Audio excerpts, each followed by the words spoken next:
Playoff preparation week continues for the Chiefs, and today we hear from quarterback Patrick Mahomes and head coach Andy Reid, who met the media. It's Wednesday, January 8th, and this is SportsBeat KC, presented by Big O Tires. It's always interesting to hear what the quarterback and the coach have to say. Mahomes spoke to this team's swagger and having left tackle Eric Fisher back for this game. The Chiefs lost to Houston during the regular season. That was one of the games Fisher missed with an injury. And Fisher likely will be aligned opposite Texans star J.J. Watt. After a break, Andy Reid responds to questions about preparing to play a team for its second time during the season. If the Chiefs win on Sunday, he'll answer the same question next week because the opponents in the other divisional round game, the Ravens and the Titans, were Chiefs opponents this season. We'll also hear Reid on how he plans to use the running backs, especially veteran LaShawn McCoy, in the playoffs. And something I thought was most interesting toward the end of the interview was a thought on the advantage for Patrick Mahomes playing in the postseason for the second time. But first, here's what Patrick Mahomes had to say on Wednesday. How different is it this year for you going into the playoffs? Last year, MVP season, throwing for a lot, having just a lot of points on the board. This year, with a more balanced team, does it feel different going into the playoffs than it did a year ago? For me, I think the only thing that's really different is just having the experience, being able to play in games like this at Arrowhead and being able to win one and lose one. And so I understand that how much every single play counts, how much every single rep in practice counts, and how you have to really take advantage of every single opportunity that you get. Okay. Andy mentioned that the game speeds up in the playoff. On that last year against the Colts, where that sort of hit you, the game was a little bit of a different speed. I think you can feel it in pregame warmups. You can feel the intensity. You can feel how much faster everybody's moving around, how much every single play counts. And you get out there in warmups and you feel that energy, and you have to make sure that you kind of maintain and find a way to do whatever it is to put your team in the best situation every single play. We asked Coach a little bit about his incredible record coming off byes and what his approach is during bye weeks that has allowed for that kind of success. What is your own opinion on what allows Coach Reid to have the kind of success that he does coming off byes? How does he prepare you guys so well? I think he does a good job of letting us heal our bodies, but at the same time keeping us in that same rhythm, that same thing that we have going all season long. He's gotten a good feel for it, understands how to make sure our heads are still in the game and we're still preparing for that next game, even if we don't know necessarily who we're playing.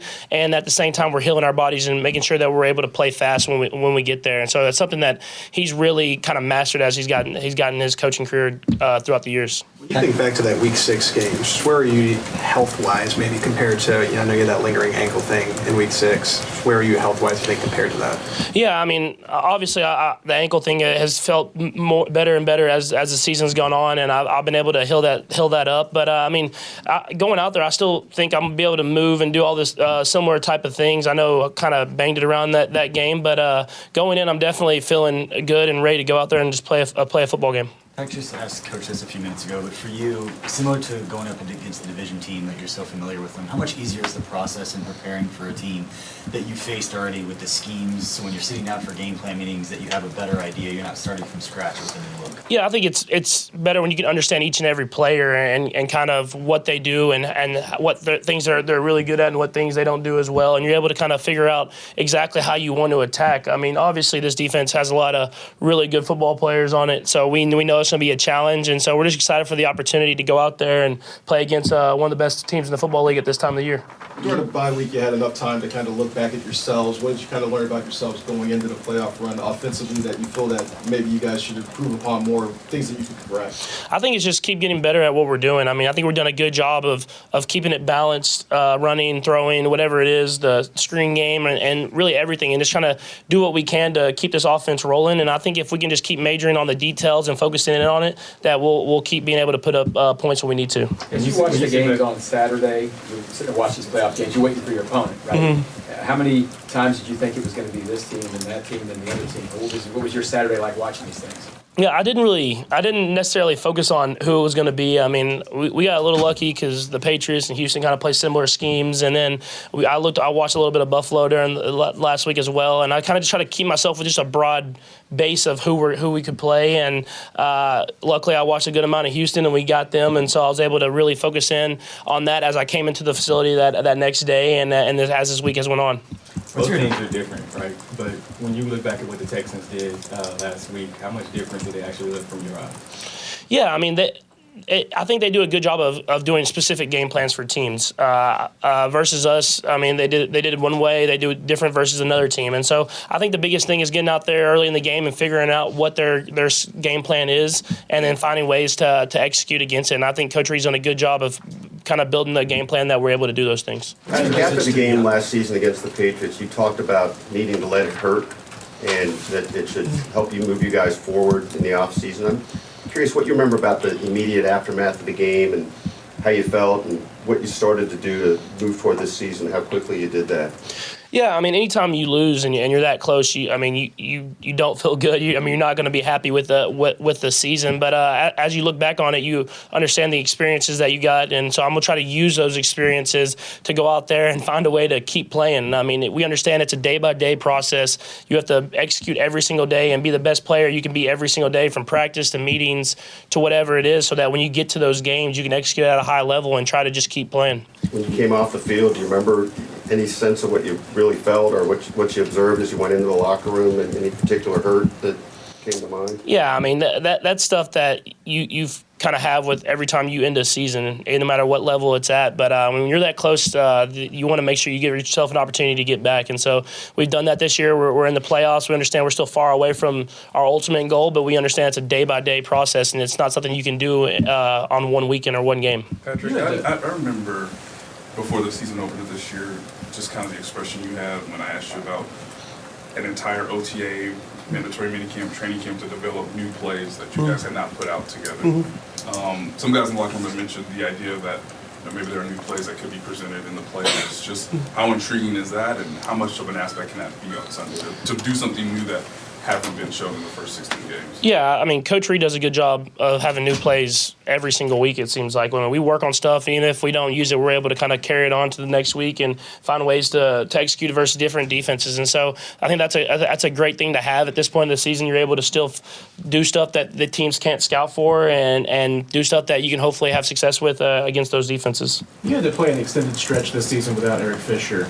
Just how valuable has it been to have a veteran guy like that protecting your back blind side, especially against a guy like JJ? Yeah, I mean, definitely. I mean, Fish has been playing at a high level for a long time now, and he's played against a lot of different defense ends that are really good. And like you said, JJ Watt's a heck of a player and someone who's done it for a long time as well. So just being able to have someone that you know has been able to go out there with the best of them and compete and really hold his own is definitely something that gives you a lot of trust to stand in that pocket and make those throws. Do you have to build a relationship with the left tackle, just as far as them understanding what you're going to do in the pocket and knowing where they're going to be and working around that? Yeah, I mean, I try to build a relationship with all those guys. I mean, those are the guys that are protecting you, so I want to make sure that I know exactly what they're thinking, how they're going about their business, and I mean, obviously, you want to make sure that you're protected back there and able to run the offense the way it's supposed to be ran. When you went ones versus ones at the beginning of the season against your own defense, and now when you do it later in the year, how different is that group that you're kind of facing? Yeah, I mean, you get to see all the different schemes and different stuff that they're kind of doing. Obviously, they don't game plan for us, but you get to see the different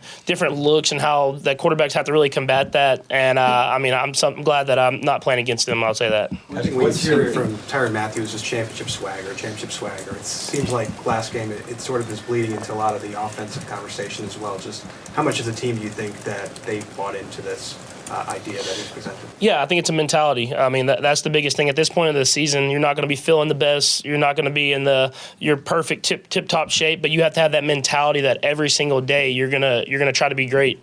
And I feel like with this team, with Tyrann and with Frank, and then with the offensive guys, Travis and Tyreek, that we've kind of built this mentality that every single day we're going to go out there and be the best players that we can be. You got to watch Frank go through his sort of setback and injuries and just the up and down stress that he had.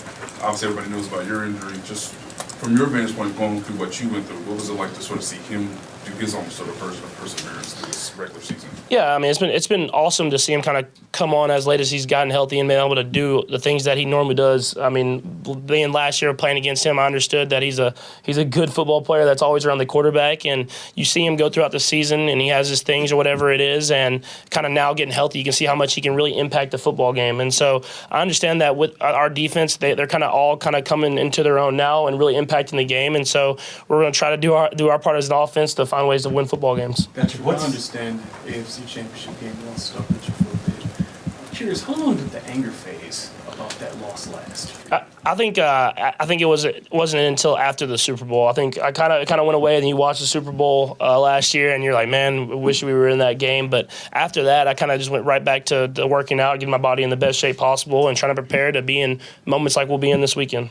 I know it's the other side of the table, but what do you see out of Deshaun Watson kind of from week 6 to now? Did you see, and then obviously the playoff game where he has an ability to kind of escape tacklers and never give up mentality? Yeah, I mean, if you've watched Deshaun since college, and I'm sure even since high school, they're never out of a game. I mean, he's someone that can make big plays happen no matter what the scenario is, and he's going to fight until the end. And so you know that going into the game, so you know that coming in as an offense and as a defense and as a team, you have to make sure that you're on top of it all game long. It's going to be a 60-minute fight or even longer or whatever it takes. I mean, you have to make sure that you come in with that mentality that you're going to play your best football every single snap. What are your expectations of what the atmosphere is going to be like, and then what's your message to fans and the mentality they need to bring when they come to Arrowhead on Sunday? Yeah, I mean, I don't even have to say it. I mean, they're going to be there, and they're going to be loud, and so the atmosphere is going to be amazing. We'll be able to enjoy it. We're going to go out there, and we're going to play our best football and try to find a way to get a win, and I'm sure that crowd will be a big help in that. On that note with Deshaun, this is going to be the second year since 2003 where the AFC Super Bowl quarterback isn't Brady or Roethlisberger or Manning. And now you and Deshaun and Lamar Jackson all still alive in this phase of the playoffs, going to be somebody else. What do you see whenever you look at those guys and kind of the idea of this new class of young quarterbacks trying to fight for the AFC? Yeah, I mean, obviously it's exciting. You're getting to play guys that you've kind of seen around as you've kind of gone through either the recruiting cycle or being in college and then now in the NFL. And so you understand that they're good football players. They have really good football teams. And, I mean, you just want to be in this part of the season and be able to play for something. And I'm excited that I have a team around me that we'll be able to go out there and play our best football and hopefully win. Do you feel any of the weight of that generation of guys not being here in this moment this season?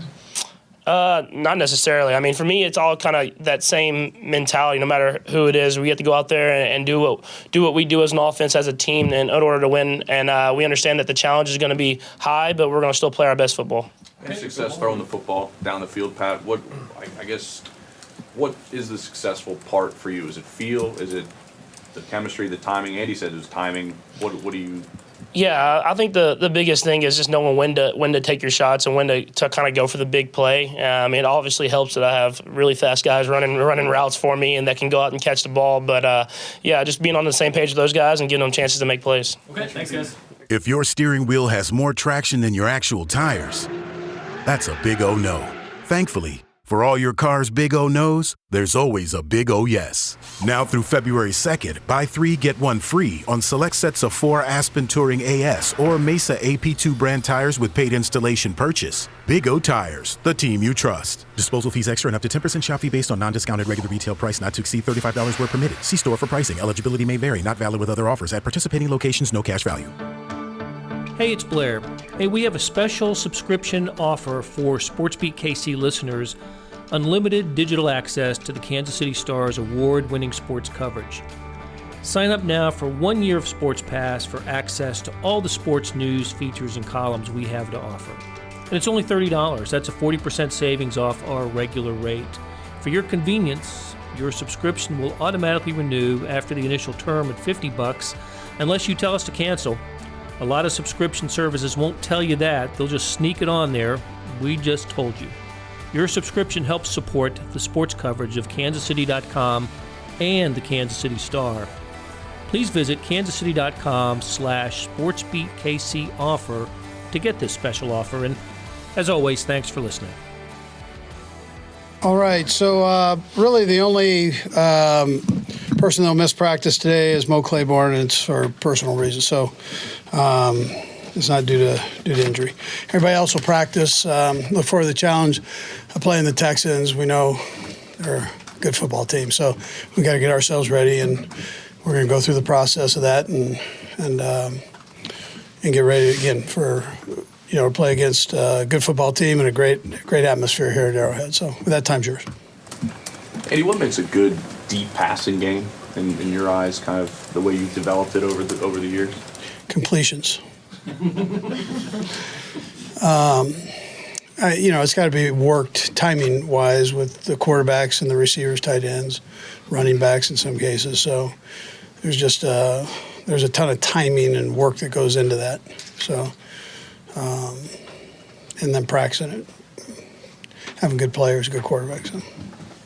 Coach, I know it works both ways, but when you're facing a team for the second time, I know you do it within the division, but does it get easier during your game plan meetings when you're talking with the players because everybody's so familiar because you've faced them before that you can get a little bit more done in that way? Yeah, we have that part that's familiar. They're familiar with us. We're familiar with them. And so you dig in and you study. They do a variety of things on both sides of the football and special teams. So whatever route they're going to go with it, you got to make sure you study. And that's the part that takes the time, whether you know them or don't know them. You got to make sure that you have all the bases covered there. Andy, with everything that occurred with Patrick in terms of injuries, and then the amount of injuries you had to certain skill position players, how fortunate is it to not only get the bye week, but that it appears that Patrick and all the skill position players are as healthy as you could want going into January? Yeah, I mean, this time of the year, I think that's a good thing. You're right. I mean, it's a long season, 17 weeks into it, and it's good to have those guys out there and running around. So, I mean, that's a plus. I think Bill would probably tell you the same thing on the other side. Having his guys there is a plus. So, as much continuity as you can keep, you appreciate. One thing we talked about is the speed the game picks up in the playoffs. What gives you the confidence that Nicole is ready for this amount of national spotlight in this type of game? Yeah, well, first of all, he came from a major college, so he's used to playing in front of big crowds and at a high level. I'm not that worried about him in this atmosphere. Not this worry. I just want him to prep for the plays and making sure that he has that down, and then go play. So, and he's got enough guys around him that have been, either here or somewhere else, been to the playoffs. So he's got good people he can talk to. Coach, you had mentioned a load management approach with LaShawn McCoy as the second half of the season progressed. How fresh is he now, and how much do you see his role increasing as we enter the playoffs? Yeah, well, we've got three good backs that we can move in and out, so that we feel comfortable with, and our young kids come along good, and so between the three of them, all of them give you a different flavor. So we're good with all of them. I don't want to slight one over the other right now, but all three will most likely have a chance to contribute. So Eric Richards had some pretty good games against J.J. Watt in the past. What is it that's really helped him build into the reliability you've had there on the backside of the quarterback and his success against J.J.?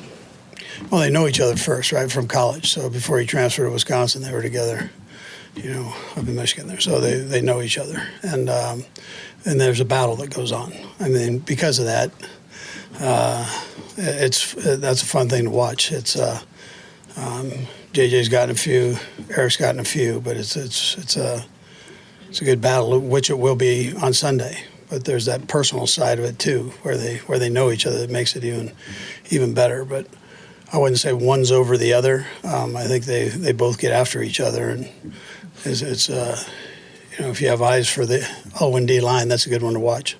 We're kind of like to follow up what BJ was talking about when you face a team a second time.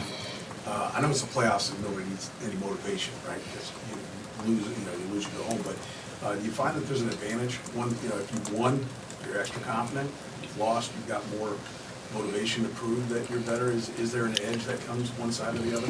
Yeah, I think you're in the playoffs, and I think all that you play, right? So you just get in and go, and when you're in the moment, you're not thinking all that.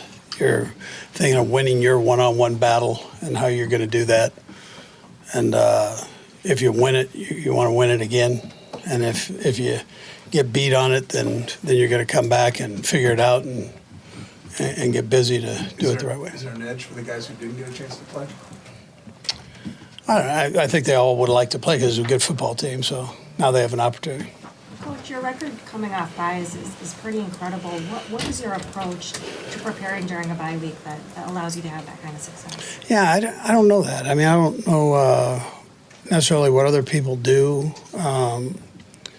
I always say I've got good coaches and good players, and I think that's probably it. I don't know why that's happened. It's one of those things. I think so. Twiley presumably healthy. Does he factor right back in, or will that be something you guys work through throughout the week? Yeah, we'll see how it goes during the week.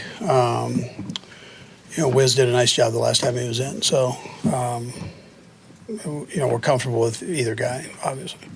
You mentioned just the experience mattering, having past playoff experience. What are some of the finer details that you notice that does factor in? Yeah.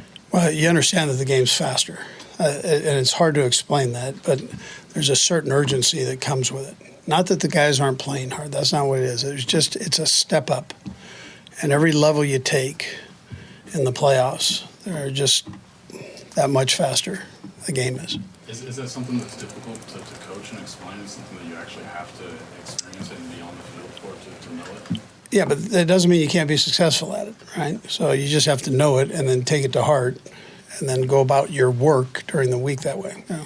And we've had so many coaches go on to be head coaches elsewhere. I'm curious in your experience, what do they learn by going on the head coaching interviews? Like what positives do they pick up from those experiences?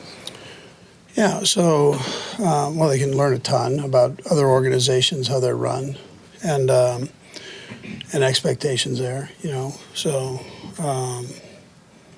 that either gives them another opportunity down the road or something that they can file away, for whether it's this year or the following year, How many times have you had an assistant go on these interviews, maybe they don't get hired, but they come back and they communicate to you, I learned this, I can tweak my plan this way, I can... Sure. Yeah, every time they have an opportunity to do it, they've learned. And, it's just whatever flavor that the ownership or general managers, whatever flavor they want. And so, they have a choice. They have this wide pool and they pick from, so... Coach, my last question is, I'm sure you've addressed this over the course of a year, but how similar or dissimilar or whatever is the play calling mechanism now compared to past years when I was the beat guy under Nags, when Doug was Yeah. similar? Yeah, same basic thing. So, EB gets plays to the quarterback. He and I talk. We formulate in between series what we're going to call, and we go with it. Andy, what tells you that Pat is maybe more prepared for playoff football than he was even last year? Well, I think, Adam, I think it's just experience in general. Last year that was a whirlwind. You'd probably say coming in is really a rookie or a second-year guy that didn't play much his first year. So getting used to the speed, the defenses, all those things of the game, and then up in that when you get in the playoffs was one more thing. So that's where the experience, helps you a little bit. Since the last game against the Texans, did you ever get a clarification from the league on the non-pass interference call against Kelsey? I did, yes. I'm satisfied with that? Well, listen, unless you're going to pay for me, I'm just going to kind of let that one go.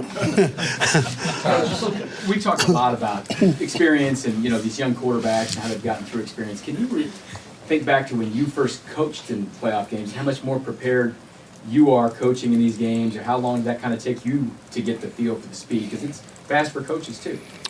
Yeah, well, you've got to be on your game. I mean, but that's the part you love, right?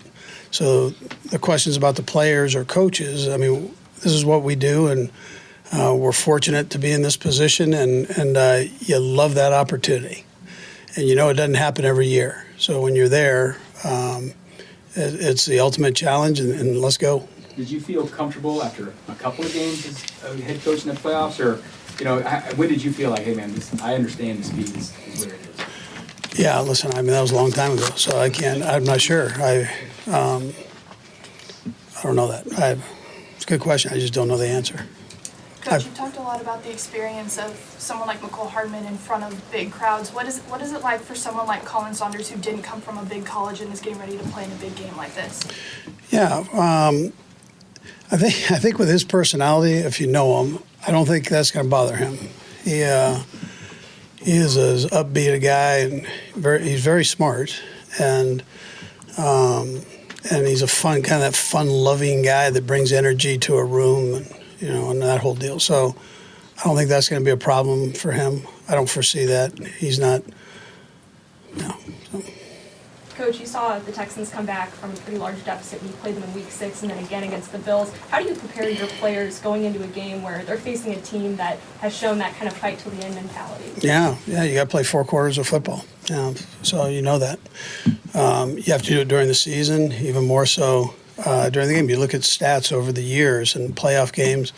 The margin between the winning and losing is even more narrow than what it was during the season. So you've got to make sure that you're sharp on all your different situations that you come across, and your 2 minutes and 4, all those things become prevalent, even more magnified than they are during the regular season.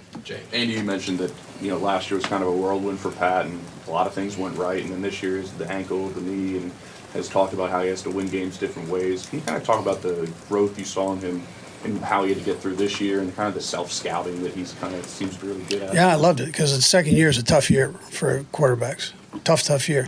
These guys, there's some great minds in the National Football League that are coaching the defensive side of the ball. So they have a whole year off-season to study it, and they're going to come back with their absolute best against you. And he answered it. And he did it through some adversity, like you're saying, with injuries or players that weren't playing, whatever it might be. And he didn't flinch. He kept the same attitude, the same work ethic, and he went after it. And he had a major injury that he pushed through, where the coaches and the trainers and the doctors all had to back him off. And so that mindset is important in this day and age of football. It's an important thing to have, especially in a leadership position. Last one. Coach, last year we saw Charvarius Ward develop a lot of confidence, just the way that he played in the postseason there, and then this year kind of build upon that. Just for a quieter guy that he is, just for him to build that confidence, how important is that at that position going into the playoffs and some of the guys he's going to face this? Yeah, he's a smart kid. He is quiet, but he's a smart kid, and I felt like it was just a matter of him. More reps he got, the more things he saw from these defenses. He's a bigger kid too, so he has to play it a little different way than the smaller, ultimate quick twitch guy. I mean, he's a little bit longer than that, and like some of the corners in this league. So they just have to play it a little different and be able to read and see things and react to that. And I think that's where he's gotten better. That'll do it for today. Thanks for downloading SportsBeat KC, presented by Big O Tires. Derek Donovan produced today's episode with sound provided by Shelly Yang.